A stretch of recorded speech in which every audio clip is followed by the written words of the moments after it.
প্রিয় ছাত্রছাত্রী, তোমরা কেমন আছো? আশা করি তোমরা ভালোই আছো।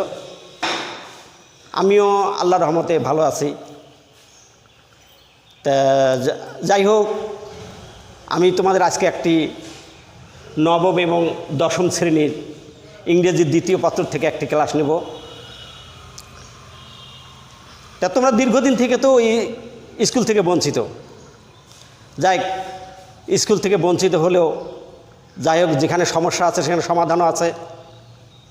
অবশ্য সেই সমাধানের উপলক্ষে সরকার আমাদের কি করেছে, একটা অনলাইন শিক্ষার ব্যবস্থা করেছে। এই অনলাইনের মাধ্যমে তোমরা বাড়িতে বসে বিভিন্ন স্কুলের ক্লাসগুলো উপভোগ করতে পারবে।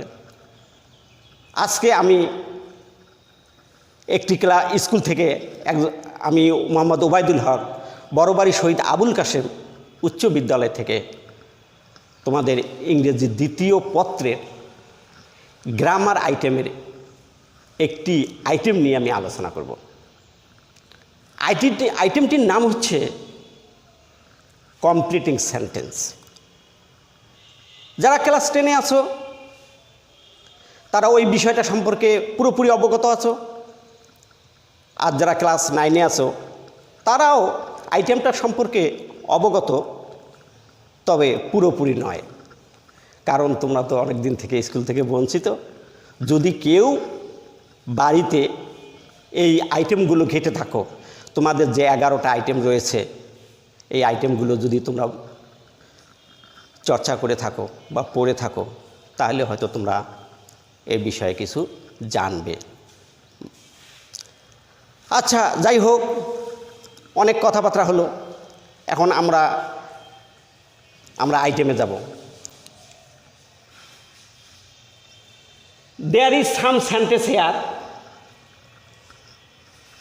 এখানে কিছু সেন্টেন্স আছে। বোর্ডে কিছু সেন্টেন্স দেওয়া আছে। এই সেন্টেন্সগুলো কমপ্লিটিং, এটা ইনকমপ্লিট দেওয়া আছে, এটাকে কমপ্লিট করব আমরা। কিন্তু কমপ্লিট করতে গেলে সর্বপ্রথম তোমাকে সেন্টেন্সটার মিনিং ভালো করে জানতে হবে। তুমি যদি ভালো করে মিনিং জানতে পারো, তাহলে তুমি সেন্টেন্সটিকে পূর্ণ করতে পারবে, কমপ্লিট করতে পারবে। তবে একটি সেন্টেন্সকে কমপ্লিট করতে গেলে সব ছাত্রছাত্রীর উত্তর যে একই রকম হতে হবে তা নয়, সবার ভিন্ন ভিন্ন হতে পারে। একটি সেন্টেন্সের উত্তর 10 রকমও হতে পারে, আবার 5 রকমও হতে পারে, আবার 1 রকমও হতে পারে। তো কেমন সেটা? এক্সাম্পল,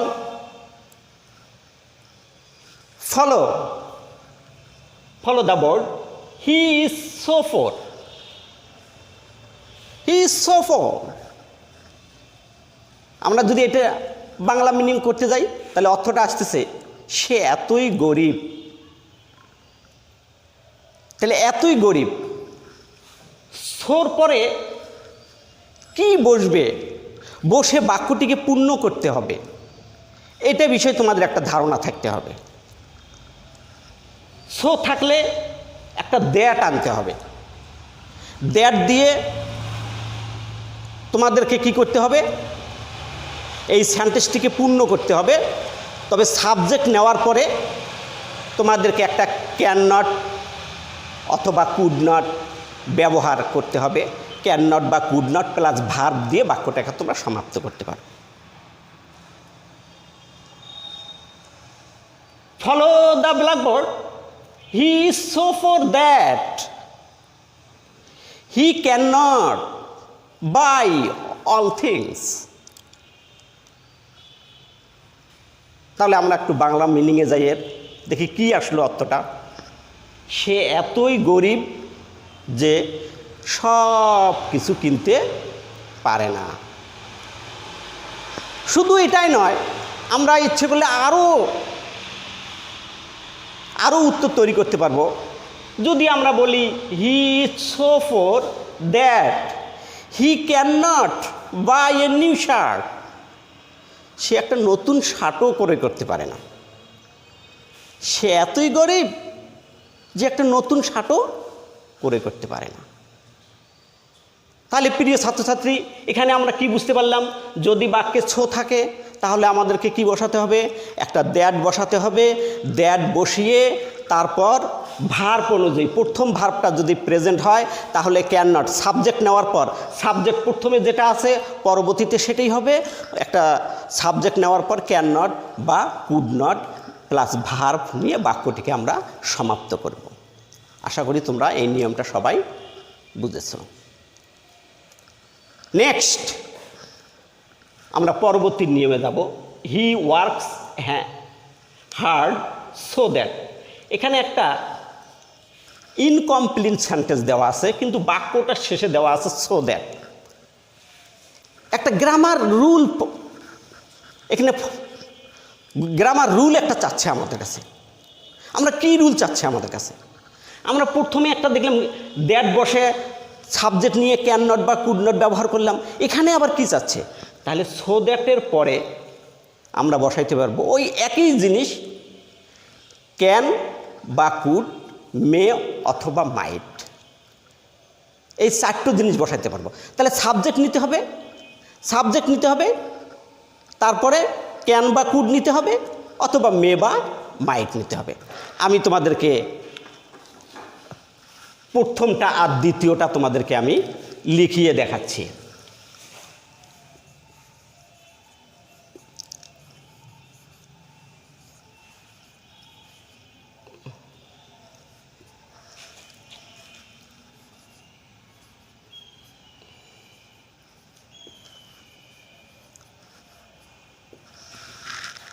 আশা করি তোমরা প্রথমটা বুঝতে পেরেছো।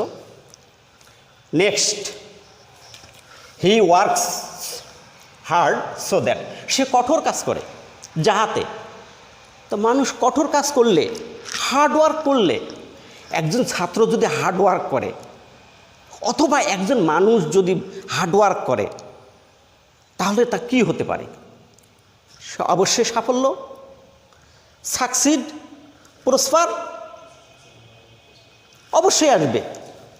তা এই জিনিসগুলোই এখানে আমাদের কাছে চাওয়া হচ্ছে যে হি ওয়ার্কস হার্ড, সে কঠোর পরিশ্রম করছে। কী কারণে কঠোর পরিশ্রম করছে? সো দ্যাট, যাহাতে।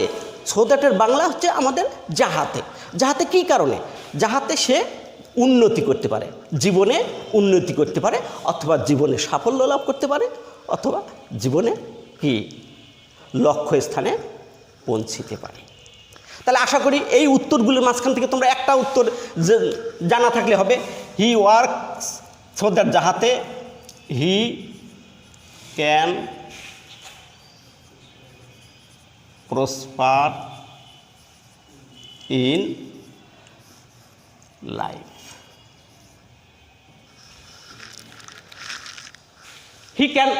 He can prosper in life, সে জীবনে উন্নতি করতে পারে। তোমাদেরকে যে শুধু এই উত্তরটাই লিখতে হবে বা এই একঘেয়েমি একটা উত্তর মুখস্থ করতে হবে তা নয়। তুমি সেন্টেন্সটির অর্থ বুঝে, মিনিং পরিপূর্ণভাবে বুঝে, এই মিনিংটাকে, এই সেন্টেন্সটাকে কীভাবে লিখলে তোমার মন মতো হবে এবং সেন্টেন্সটির অর্থটা পরিপূর্ণ হবে। তুমি ইচ্ছে করলে he can shine in life এটাও ব্যবহার করতে পারো। তুমি ইচ্ছে করলে he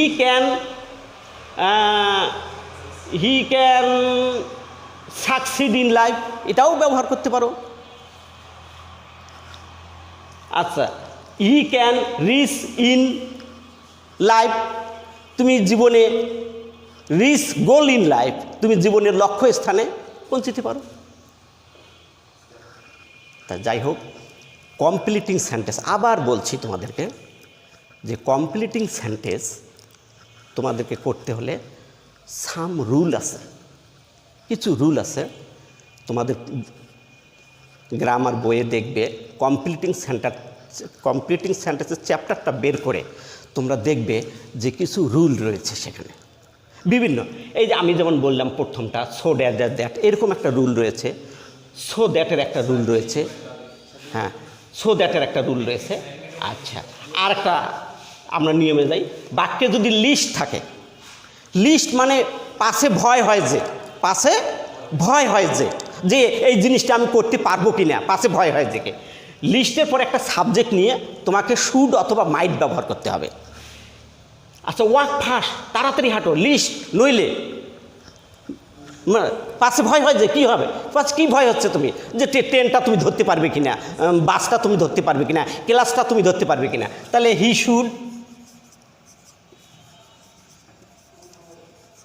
should miss the bus.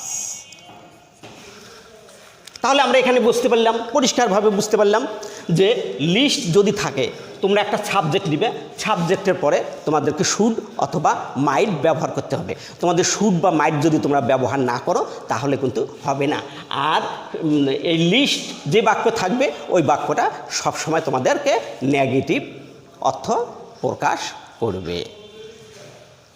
আচ্ছা, এখন তোমাদের আজকে এই পর্যন্ত থাকলো। ধন্যবাদ তোমাদের সবাইকে। পরবর্তী ক্লাসে আবার তোমাদের সাথে দেখা হবে।